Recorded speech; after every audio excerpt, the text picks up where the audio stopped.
உங்களுக்கான இன்றைய பிரபஞ்ச வார்த்தை.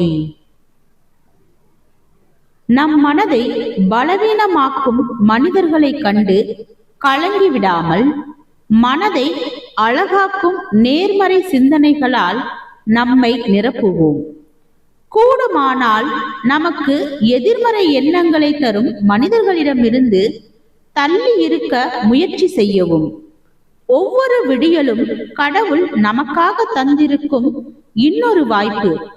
அதை நேர்மறை சிந்தனை உள்ளவர்களோடு செலவு செய்து நாம் நேர்மறையான சிந்தனை உள்ளவர்களாக மாறுவோம். எல்லாவற்றிற்கும் தீர்வுகள் உண்டு. எதிர்கால கனவுகளுக்காக நிகழ்காலத்தை தொலைக்காமல் இந்த நொடியில் அர்த்தமானதாக வாழ வேண்டும்.